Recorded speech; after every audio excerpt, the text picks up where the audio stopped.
Hi friends, welcome to everyone. আজকে আমাদের topic বিন্যাস বা পারমুটেশন, একাদশ শ্রেণী। তো আজকের এই বিষয় আমি একদম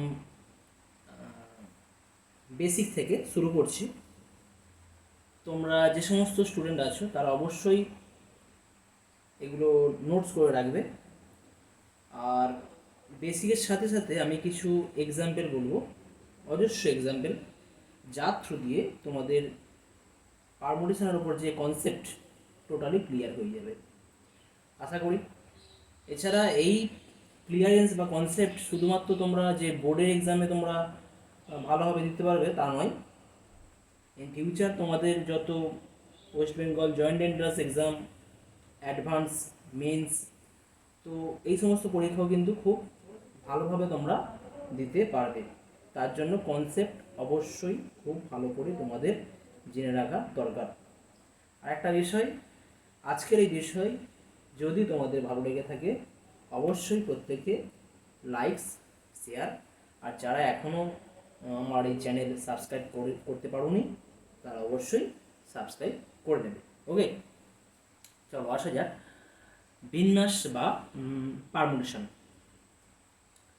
তো বিন্যাস বা পারমুটেশন বলতে ম্যাথসের ক্ষেত্রে কোনো আমাদের প্রবলেম থাকতে পারে যেগুলো আমরা কাউন্ট করতে পারি, মানে লিখে লিখে কাউন্ট করতে পারি। সাপোজ যদি বলা হয় যে আইপিএল ম্যাচ হবে, 10খানা টিম আছে, 10টা টিমের মধ্যে দুটো করে টিম খেলবে। তো দুটো করে টিম যদি খেলে এরকম কতগুলো খেলা হবে, তো এইগুলো আমরা লিখে লিখে করতে পারি। কিন্তু পারমুটেশন বা কম্বিনেশন, বিন্যাস ও সমবায় এমনই একটা টপিক যার থ্রু দিয়ে আমরা কিন্তু খুব সহজে এই সমস্ত হিসাবগুলো করতে পারি। সেখানে আমাদের বড় বড় ক্যালকুলেশন করার কোনো দরকার পড়ে না। তো এই সমস্ত প্রবলেমের ক্ষেত্রে আমরা পারমুটেশন বা কম্বিনেশন ইউজ করে থাকি। কম্বিনেশন হচ্ছে আমাদের সমবায়, আর পারমুটেশন হচ্ছে বিন্যাস। আমি সমবায় বা কম্বিনেশন পরে আলোচনা করছি। প্রথমে আসি বিন্যাস বা পারমুটেশন। একটা ব্যাপার যে প্রাচীনকালে বা প্রাচীন ইতিহাসে তোমরা ইতিহাসে সুশ্রুত, পিঙ্গলা, ভাস্করাচার্য, মহাবীরাচার্য এদের নাম শুনে থাকবে। তো এরা প্রত্যেকেই কিন্তু এই বিন্যাস ও সমবায়ের ওপর কাজ করেছে। ঠিক আছে, এরা প্রত্যেকেই কিন্তু আমাদের গণিতজ্ঞ, ম্যাথামেটিশিয়ান, ভারতীয়। তো এরা প্রত্যেকেই বিন্যাস ও সমবায়ের উপর কাজ করেছে। পিঙ্গলা যে কাজ করেছে সমবায়ের উপর কাজ করেছে। সুশ্রুত ওই ঔষধের ক্ষেত্রে কাউন্ট করতে গিয়ে, মানে ঔষধ মেডিসিনের ক্ষেত্রে কাউন্ট করতে গিয়ে সেখানে কিন্তু ওই বিন্যাসের ব্যবহার করেছিল। তো পরবর্তী সময়ে আরও অনেক আমাদের ম্যাথামেটিশিয়ান এর ওপর কাজ করেছে। তো এখন আমরা এর আসল ব্যাপারে আসবো, আসল বিষয় কি। তো বিন্যাস হচ্ছে কতগুলো আমাদের বস্তুর সজ্জারীতি, এক কথায় বলতে পারি সজ্জারীতি। সজ্জা মানে সাজানো, কত প্রকারে সাজাতে পারি। তো এই ক্ষেত্রে যদি বিন্যাস ও সমবায়ের ক্ষেত্রে আমি সজ্জার কথা যেহেতু বললাম, সাপোজ 3টে লেটার আছে, 3টে লেটার এ, বি, সি। এই 3টে লেটার থেকে দুটো করে লেটার নিয়ে আমরা কত প্রকারে সাজাতে পারবো? দুটো করে লেটার নিয়ে আমরা কত প্রকারে সাজাতে পারবো? যদি আমরা লিখি এবিসি থেকে যদি লেখা হয়, তাহলে এর সাথে আমি বিকে রাখতে পারি, তাহলে বি এর সাথেও একে রাখতে পারি, তো নাকি এ এর সাথে সি কে রাখতে পারি, আবার সি এর সাথেও একে রাখতে পারি। তাহলে বি আর সি পড়ে থাকছে, এখন বি এর সাথে আবার সি কে নিলাম এবং সি এর সাথে বি কে নিলাম। তাহলে এই 3টে লেটার থেকে আমরা যদি দুটো দুটো করে লেটার নিই, আমরা কত প্রকার সজ্জা পেলাম? 1 প্রকার, 2 প্রকার, 3 প্রকার, 4 প্রকার, 5 প্রকার, 6 প্রকার, 6 প্রকারের সজ্জা পাচ্ছি। এদের প্রত্যেকে বলে সজ্জা, আর টোটালটা বলে সজ্জা রীতি। তো এখানে একটা ব্যাপার, A B R B A এদের যে অর্ডার, মানে এখানে প্রথমে এ ছিল, তারপর বি ছিল, এখানে বি আছে, এ রয়েছে, এখানে কিন্তু এদের অর্ডারটা কিন্তু আমরা মেনটেন্স করছি। A B R B A কে কিন্তু আমরা এক মনে করছি না বা সেম মনে করছি না, এখানে কিন্তু A B not equal to B A, ঠিক আছে, এইটা আমরা কিন্তু ধরে নিচ্ছি, মানে ক্রমটা বিবেচ্য করছি, অর্ডার আমরা মেনটেন্স করছি। তো এই ক্ষেত্রে আমরা যতগুলো সজ্জা পাচ্ছি এদের প্রত্যেকে বলা হয় কিন্তু এক একটা বিন্যাস, মানে এ কমা বি কমা সি তিনটে লেটার থেকে দুটো দুটো করে আমরা যে সজ্জা পাচ্ছি এদের প্রত্যেকে বলা হচ্ছে বিন্যাস উইথ অর্ডার মেনটেন্স, এখানে ক্রম বিবেচ্য হচ্ছে, ঠিক আছে। কিন্তু সমবায়ের ক্ষেত্রে কী হয়, এক্ষেত্রে কিন্তু আমরা ক্রম নিরপেক্ষ, মানে কি অর্ডারটা কিন্তু আমরা মেনটেন্স করি না, মানে A B R B A কিন্তু এখানে আমরা সেম ভাবি, A B R B A কিন্তু এখানে আমরা সেম ধরে নিই। তাহলে এবিসির মধ্যে আমরা কি এবিসি তিনটে লেটার থেকে যদি আমরা সমবায় তৈরি করি তাহলে কত প্রকার করতে পারবো, এবি একটা হবে, এসি একটা হবে এবং বিসি একটা হবে, তাই তো। এখানে কিন্তু এ বি সমান বিএ, ওই জন্য আলাদা করে আমি বিএ লিখলাম না, এসি আর সিএ কিন্তু একই ব্যাপার, এখানে আমরা ক্রম নিরপেক্ষ অর্থাৎ অর্ডার কিন্তু এখানে মেনটেন্স হচ্ছে না সমবায়ের ক্ষেত্রে, ঠিক আছে। আর বিসি আর সিবি একই ব্যাপার, ওই জন্য শুধুমাত্র বিসিকে নিলাম। সুতরাং বিন্যাস ও সমবায়ের মধ্যে আমাদের যে বেসিক ডিফারেন্স সেটা হচ্ছে বিন্যাসের ক্ষেত্রে আমরা ক্রম বিবেচ্য করি এবং সমবায়ের ক্ষেত্রে কিন্তু ক্রমটাকে আমরা বিবেচ্য করি না, অর্থাৎ ক্রম নিরপেক্ষ। ক্রিকেট ম্যাচের ক্ষেত্রে যেটা বলা যেতে পারে, তিনটে টিম যদি হয়, একটা কলকাতা, একটা মুম্বাই ইন্ডিয়ান্স আর যদি হায়দ্রাবাদ বলা হয়, তাহলে এদের মধ্যে যদি একবার করে খেলা হয়, মানে প্রত্যেকটা টিম অন্য একটা টিমের সাথে একবার করে খেলবে, তাহলে কতগুলো খেলা হবে এখানে। তো এখানে কিন্তু কলকাতার সাথে মুম্বাই কিন্তু খেলা আর মুম্বাইয়ের সাথে কলকাতার খেলা একই ব্যাপার, তাহলে এখানে কতবার খেলা হবে, তিনবার খেলা হবে, কলকাতার সাথে মুম্বাই একবার হবে, কলকাতার সাথে একবার হায়দ্রাবাদের হবে, মুম্বাইয়ের সাথে একবার হায়দ্রাবাদের হবে, তাহলে কিন্তু প্রত্যেকের সাথে একবার করে খেলতে পারলো এখানে, এটা হচ্ছে সমবায়। এখানে বিন্যাসটা ইউজ হচ্ছে না, এখানে এখানে সমবায় ইউজ হচ্ছে, কারণ এখানে আমাদের অর্ডার কিন্তু মেনটেন্স হচ্ছে না। ওকে, তো এই ছিল আমাদের বিন্যাস ও সমবায়ের মধ্যে বেসিক ডিফারেন্স, ক্লিয়ার।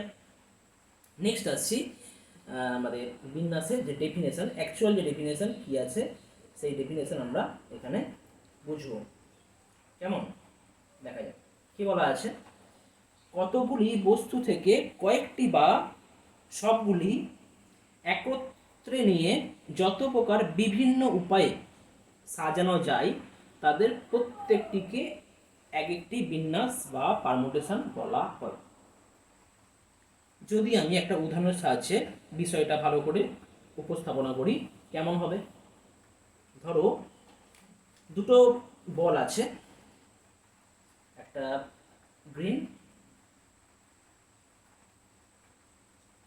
আর একটা রেড। তো এই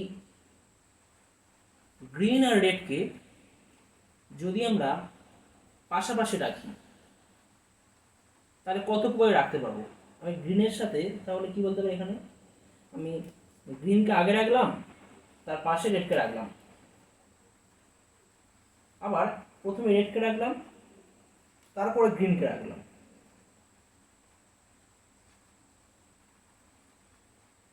তাহলে এখানে কতগুলো সোজা দিতে পাচ্ছি, দুখানা সোজা দিতে পাওয়া যাচ্ছে, মানে অর্ডার কিন্তু এখানে কিন্তু আমরা মেনটেন্স করছি, green red red green, clear. অর্থাৎ তাহলে এখানে গ্রিন বল এবং রেড বল দিয়ে আমরা কতগুলো বিন্যাস বা পারমুটেশন তৈরি করতে পারি, দুটি, কেমন। একইভাবে যদি আরও এক্সাম্পল নেওয়া হয়, সাপোজ একটা ব্ল্যাক বল, একটা রেড এবং গ্রিন, তাহলে এই তিনটি বল দিয়ে আমরা কতগুলো সজ্জারীতি তৈরি করতে পারবো বা আমরা কতগুলো বিন্যাস তৈরি করতে পারবো।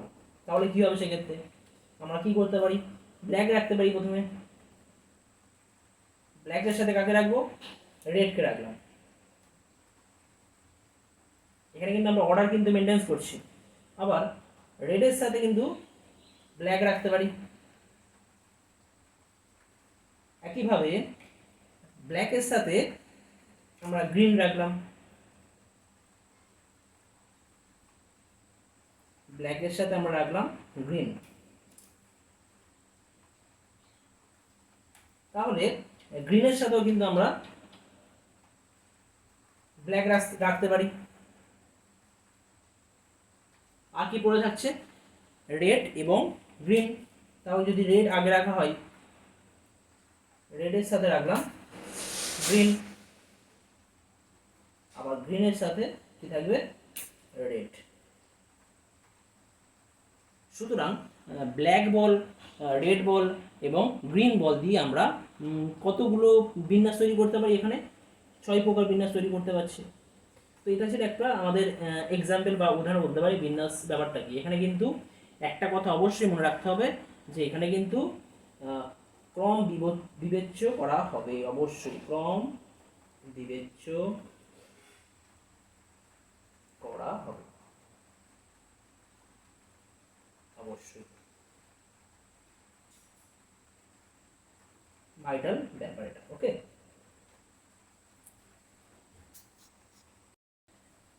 এখন আসছি আমরা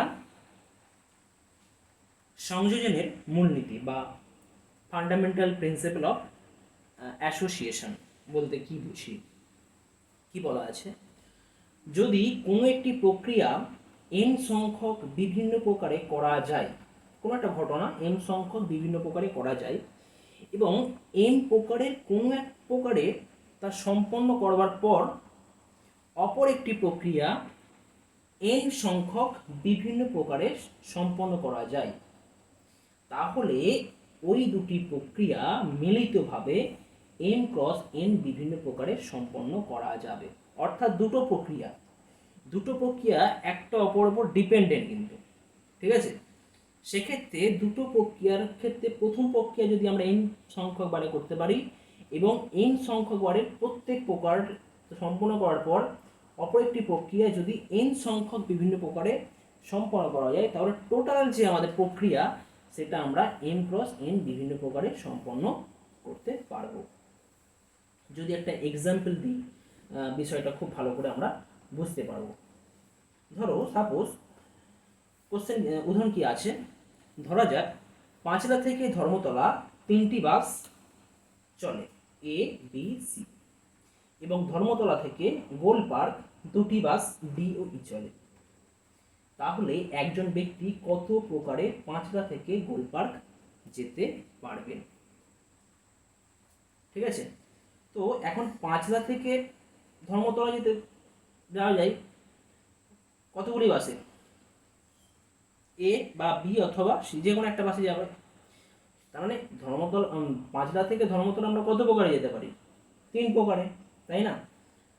পাঁচলা থেকে ধর্মতলা আমরা যেতে পারি, পাঁচলা থেকে ধর্মতলা আমরা যেতে পারছি 3 প্রকার, একটা এ, একটা বি, একটা সি। এ বি সি 3টে প্রকারে আমরা যেতে পারি। তো পাঁচলা থেকে ধর্মতলা আমরা 3 প্রকারে যেতে পারি বাসে করে। সাপোজ যদি এ বাসে করে আমরা ধর্মতলায় যাই, পাঁচলা থেকে ধর্মতলা এ বাসে করে যাই, তাহলে ধর্মতলা থেকে আমরা কিন্তু আইদার ডি বাসে অথবা ই বাসে গোলপার্কে পৌঁছাতে পারবো। সুতরাং এ বাসের জন্য আমরা কত প্রকারে পৌঁছাতে পারছি? এ বাসের জন্য কিন্তু আমরা 2 প্রকারে পৌঁছাতে পারছি। এই বাসে করে যাব, গিয়ে ওখান থেকে ডি বাসে অথবা ই বাসে গোলপার্কে পৌঁছাবো। একইভাবে যদি বি বাসে করে ধর্মতলা আসি, তাহলে ধর্মতলা থেকে গোল পার্ক আমরা কত প্রকারে যেতে পারবো? বি বাসে করে গিয়ে আমরা 2 প্রকারে পৌঁছাতে পারবো। একইভাবে যদি সি বাসে করে আমরা ধর্মতলায় আসি, ধর্মতলা থেকে গোল পার্ক ডি বাসে অথবা ই বাসে আমরা পৌঁছাতে পারি। অর্থাৎ সি বাসের ক্ষেত্রে কিন্তু 2 প্রকার। সুতরাং ওই ব্যক্তি কত প্রকারে পাঁচলা থেকে গোল পার্কে যেতে পারবেন না? 2 প্লাস 2 অর্থাৎ 6 প্রকারে গোল পার্কে যেতে পারবেন। তো এই বিষয়টা যদি আমরা এই fundamental principal of association use করে করি, তখন কি বলবো? এখানে দুটো ঘটনা, একটা আমাদের পাঁচলা থেকে ধর্মতলা এবং ধর্মতলা থেকে গোল পার্ক। পাঁচলা থেকে ধর্মতলা কত প্রকারে যাওয়া যায়? 3 প্রকারে, এটা একটা ঘটনা। এবং ধর্মতলা থেকে গোল পার্ক কত প্রকারে যাওয়া যায় না 2 প্রকারে, ডি বাসে অথবা ই বাসে যাওয়া যায়। সুতরাং এক্ষেত্রে কত হবে 2 গুণ হবে, অর্থাৎ 6 প্রকারে। অর্থাৎ প্রথম প্রক্রিয়া এখানে এম সংখ্যক উপায়ে করা যেতে পারে, এবং এম সংখ্যক উপায়ে প্রত্যেক প্রকারের জন্য দ্বিতীয় যে প্রক্রিয়া সেটা কিন্তু আমরা এন প্রকারে করতে পারি, সেটাই কিন্তু আমাদের এম ক্রস এন, এইটা এখানে 6। সুতরাং ওই ব্যক্তি পাঁচলা থেকে গোল পার্ক 6 রকম প্রক্রিয়ায় যেতে পারবেন।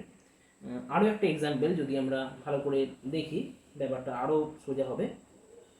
একটি ট্রেনের কামরায় 6টি আসন আছে। ওই কামরায় 4 জন যাত্রী উঠলে তারা কত প্রকারে খালি আসনে বসতে পারবেন? 6টি আসন রয়েছে, 6টি আসন, সাপোজ আমি ধরছি 6টি আসন, 1 2 3 4 5 6, 1 2 3 4 5 6, এখানে 6টি আসন আছে। ওকে, তো যাত্রী কতজন আছে না যাত্রী আছে 4 জন। তো 4 জন যাত্রী ওই খালি আসনে কত প্রকারে বসতে পারবে, তাই তো? তো এখন 4 জন যাত্রীর মধ্যে যদি প্রথম যাত্রী যদি আসে, তিনি 6টা যে জায়গা আছে, সিট আছে, এই 6টি আসনের মধ্যে তিনি কত প্রকারে বসতে পারবেন? তিনি তো তিনি একা এই প্রথম জন যিনি আসবেন, তিনি এই 6টি জায়গা কত প্রকারে বসতে পারবেন? যে কোনো 6 প্রকারে বসতে পারবেন। প্রথম জন 6 প্রকারে বসতে পারবে, তাই তো? সবগুলোই তো ফাঁকা। এখন দ্বিতীয় জন যিনি আসবেন, তিনি কিন্তু 6 প্রকারে বসতে পারবেন না। কারণ কি, প্রথম জন তো 6 প্রকারের মধ্যে কোনো একটা জায়গা দখল করে নিয়েছে, তাহলে বাকি কতগুলো আসন এখানে ফাঁকা রয়েছে? 5টা আসন ফাঁকা রয়েছে। সুতরাং দ্বিতীয় জন 5খানা আসন কত প্রকারে বসতে পারবেন? তিনি 5 প্রকারে বসতে পারবেন কিন্তু। ওকে, নেক্সট, তৃতীয় যে ব্যক্তি বা যে যাত্রী থাকবেন, উনি কতগুলো আসনে বসতে পারবেন? প্রথম জন ও দ্বিতীয় জন যাত্রী বসার পর কিন্তু আরো কতগুলো সিট ফাঁকা থাকবে বা আসন ফাঁকা থাকবে? 4খানা আসন ফাঁকা থাকবে। তাহলে তৃতীয় ব্যক্তি ওই 4খানা আসনের মধ্যে কিন্তু 4 প্রকারে বসতে পারবেন। ওকে, নেক্সট, চতুর্থ ব্যক্তি থাকবে, উনি কিন্তু যে আসনে বসবেন, সেক্ষেত্রে কিন্তু তার আগে যে 3জন যাত্রী ছিলেন, তারা কিন্তু অলরেডি বসে পড়েছে 3টে আসনে। তাহলে চতুর্থ যাত্রীর জন্য বাকি 3টে আসন ফাঁকা রয়েছে। তাহলে চতুর্থ ব্যক্তি ওই 3টি আসনে কত প্রকারে বসতে পারবে? 3 প্রকারে বসতে পারবে। অর্থাৎ এখানে কতগুলো প্রক্রিয়া? 4টে প্রক্রিয়া, প্রথম জনের ক্ষেত্রে, দ্বিতীয় জনের ক্ষেত্রে, তৃতীয় জন এবং চতুর্থ জনের ক্ষেত্রে। প্রথম প্রক্রিয়া 6 ভাবে করা যেতে পারে, দ্বিতীয় প্রক্রিয়া 5 ভাবে, তৃতীয় প্রক্রিয়া 4 ভাবে, চতুর্থ প্রক্রিয়া 3 ভাবে। এখন পুরো প্রক্রিয়াটা বা পুরো ব্যাপারটা কত প্রকারে করা যেতে পারে? তাহলে আমাদের সংযোজনের মূলনীতি বা ফান্ডামেন্টাল প্রিন্সিপাল অফ অ্যাসোসিয়েশন কি বলছে? এদের গুণ হয়ে যাবে, অর্থাৎ 6 × 5 × 4 × 3, অর্থাৎ হবে এটা 5 6 30, 3 4 12, 5 6 30 আর 3 36, 360, 360 প্রকারে তারা কত প্রকারে বসতে পারবে না 360 প্রকারে বসতে পারবে। ওকে, আশা করি তোমরা বুঝতে পেরেছো। এখন আসছি গণনার যোগসূত্র বা অ্যাডিশন ল অফ কাউন্টিং। কেমন বিষয় এটা? যদি কোনো একটি প্রক্রিয়া m প্রকার বিভিন্ন উপায়ে সম্পন্ন করা যায়, কোনো একটা প্রক্রিয়া আছে, এবং অপর একটি প্রক্রিয়া n প্রকার বিভিন্ন উপায়ে সম্পন্ন করা যায়, দুটো কিন্তু আলাদা আলাদা প্রক্রিয়া, একটা m প্রকারে করা যেতে পারে এবং অপর প্রক্রিয়া n প্রকারে বিভিন্ন উপায়ে সম্পন্ন করা যায়, এবং প্রক্রিয়া দুটি পরস্পর স্বাধীন, ইন্ডিপেন্ডেন্ট, কিন্তু একে অপরের উপর ডিপেন্ডেন্ট নয়। টু প্রসেস আর ইন্ডিপেন্ডেন্ট টু ইচ আদার। তবে প্রক্রিয়া দুটি মিলিতভাবে m প্লাস n প্রকারে সম্পন্ন করা যাবে। এখানে কিন্তু দুটি প্রক্রিয়া পরস্পর ইন্ডিপেন্ডেন্ট, সেক্ষেত্রে প্রক্রিয়া দুটি কত প্রকারে করা যাবে না m প্লাস n প্রকারে সম্পন্ন করা যাবে। তো এক্ষেত্রে প্রবলেমগুলো আমাদের কেমন থাকবে, সেক্ষেত্রে দুটো কথা মনে রাখবে যে কোনো একটি এই ধরনের যদি কথা থাকে কোনো কোশ্চেনে অথবা দিয়ে বা যে কোনো একটি দিয়ে যদি কোনো থাকে আমাদের দেয়া থাকে, সেক্ষেত্রে সাপোজ কোনো কোশ্চেনে অথবা থাকবে, কোশ্চেন যদি আমাদের কোশ্চেনে থাকে অথবা বা যে কোনো একটি,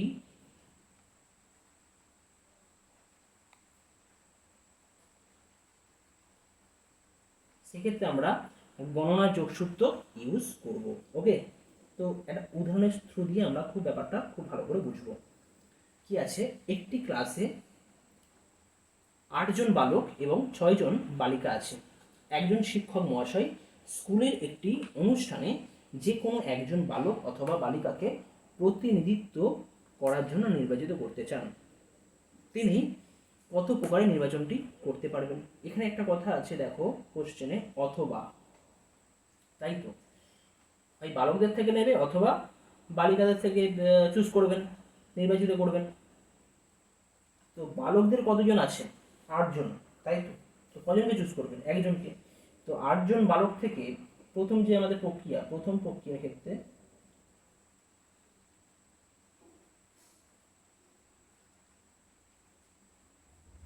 8 জন বালক থেকে একজন বালককে শিক্ষক মহাশয় কত প্রকারে চুজ করবেন? 8 প্রকারে নিশ্চয়ই, তাই না? 8 জন বালক থেকে একজন বালককে তিনি কত প্রকারে চুজ করতে পারেন? 8 প্রকারে। দ্বিতীয় যে প্রক্রিয়া আছে, সেক্ষেত্রে বালিকাদের ক্ষেত্রে বলা আছে কতজন বালিকা আছে? 6 জন বালিকা আছে। তো 6 জন বালিকা থেকে একজন বালিকাকে শিক্ষক মহাশয় কত প্রকারে নির্বাচিত করতে পারেন? 6 প্রকারে, সিম্পল। 6 জন বালিকা থেকে কত কত প্রকারে? 6 প্রকারে। তো এখন দুটো ঘটনা কিন্তু অথবার সাথে রিলেটেড আছে, দুটো প্রক্রিয়া অথবার সাথে রিলেটেড আছে, আর দুটো ঘটনা পরস্পর ইন্ডিপেন্ডেন্ট। তাহলে টোটাল যে প্রক্রিয়া আমরা কত প্রকারে করতে পারবো? গণনার যোগসূত্র ইউজ করবো এখানে, অ্যাডিশন ল অফ কাউন্টিং। তাহলে কত হবে? 8 প্লাস 6 অর্থাৎ 14, 14 রকম প্রক্রিয়ায় বা 14 প্রকারে আমরা নির্বাচন করতে পারবো, বা শিক্ষক মহাশয় 14 প্রকারে নির্বাচনটি করতে পারবেন। ওকে, নেক্সট কোশ্চেন। একটি ক্লাসে ভালো আবৃত্তির জন্য 4টি, উপস্থিতির জন্য 5টি, খেলাধুলার জন্য 6টি পুরস্কার আছে। কত প্রকারে, কোশ্চেন 1, প্রথম কোশ্চেন কি আছে, কত প্রকারে এই পুরস্কারগুলি বিতরণ করা যাবে? প্রথম যে আবৃত্তির জন্য পুরস্কার, ভালো আবৃত্তির জন্য পুরস্কার 4টি আছে, অর্থাৎ প্রথম, দ্বিতীয়, তৃতীয়, চতুর্থ স্থানাধিকারী। তো আবৃত্তির জন্য যে পুরস্কারগুলো আমরা কত প্রকারে দিতে পারবো? এই যে প্রক্রিয়া, আবৃত্তির জন্য পুরস্কার দেওয়ার যে প্রক্রিয়া, এটা আমরা কত প্রকারে করতে পারবো? প্রথম, দ্বিতীয়, তৃতীয়, চতুর্থ, 4টে পুরস্কার রয়েছে। তো আবৃত্তির জন্য যে প্রসেস আছে, সেই প্রক্রিয়াটা আমরা কিন্তু 4 প্রকারেই করতে পারবো, তাই না? অর্থাৎ প্রথম প্রক্রিয়া কিন্তু আমরা করতে পারবো 4 প্রকারে। একই রকমভাবে উপস্থিতির জন্য যে প্রক্রিয়া আছে, সেটা আমরা কত প্রকারে করতে পারি? 5 প্রকারে করতে পারি, কারণ প্রথম, দ্বিতীয়, তৃতীয়, চতুর্থ, পঞ্চম, এক্ষেত্রে আমরা 5টা পুরস্কার আছে। তো এই উপস্থিতির যে পুরস্কার, সেটাও কিন্তু আমরা 5 প্রকারে করতে পারি। একইভাবে খেলাধুলার জন্য যে পুরস্কার, এটা আমরা 6টি পুরস্কার রয়েছে, ষষ্ঠ পর্যন্ত। তো খেলাধুলার জন্য পুরস্কার কিন্তু আমরা 6টি প্রকারে করতে পারি। এখন কি বলে দেওয়া আছে, কত প্রকারে এই পুরস্কারগুলি বিতরণ করা যায়, মানে সবগুলো কিন্তু একটা অবস্থায় ডিপেন্ডেন্ট, কিন্তু এক্ষেত্রে যদি বলা হয় পুরস্কারগুলি বিতরণ করা যাবে, মানে প্রথম প্রকারে যদি প্রথম পুরস্কার দেওয়া হলো, এক্ষেত্রে কিন্তু আমরা কিন্তু পঞ্চম যে মানে উপস্থিতির জন্য যে পুরস্কারগুলো আছে, সেক্ষেত্রে আমি দ্বিতীয় দিতে পারি, ষষ্ঠের ক্ষেত্রে আমি দিতে পারি, প্রথম দিতে পারি, এরকম হতে পারে ব্যাপারটা। মানে পুরো ঘটনাগুলো কিন্তু আমাদের কিন্তু এক্ষেত্রে কিন্তু আমাদের ওই অ্যাসোসিয়েটিভ ল লাগবে এখানে, ঠিক আছে। তাহলে টোটাল প্রক্রিয়া কত হবে, 4 × 5 × 6, 4×5 = 20, 20×6 100, 120, অর্থাৎ 120 প্রকারে আমরা পুরস্কারগুলো বিতরণ করতে পারবো। ওকে, নেক্সট কোশ্চেন 2 কি বলা আছে, কত প্রকারে এই পুরস্কারগুলির যে কোনো একটি বিতরণ করবে। এখানে কি কথা আছে না, যে কোনো একটি, আমি কি বলেছিলাম যে কোনো একটি বা অথবা এই ধরনের যদি কোনো ওয়ার্ড থাকে সেক্ষেত্রে কিন্তু আমরা অ্যাডিশন ল অফ কাউন্টিং আমরা ইউজ করি। সেক্ষেত্রে কত হয়ে যাবে, দেখো 4 + 5 + 6, মানে যে কোনো একটা পুরস্কার আমরা কত প্রকারে দিতে পারবো, যে কোনো একটা পুরস্কার 4 5 9 6 15 প্রকারে। ওকে, তো এই ছিল আমাদের অ্যাডিশন ল অফ কাউন্টিং এবং অ্যাসোসিয়েটিভ ল অফ কাউন্টিং যেটা ছিল। তো আশা করি তোমরা বুঝতে পেরেছো। পরবর্তী ভিডিওতে আমরা আরও কিছু কনসেপ্ট নিয়ে আলোচনা করব এবং আরও কিছু এক্সাম্পল নিয়ে আলোচনা করব। যদি ভালো লেগে থাকে তোমরা অবশ্যই সাবস্ক্রাইব করবে, যার থ্রু দিয়ে আমি পরবর্তী সময়ে আরও ভালো ভালো ভিডিও তোমাদের উপস্থাপনা করতে পারবো।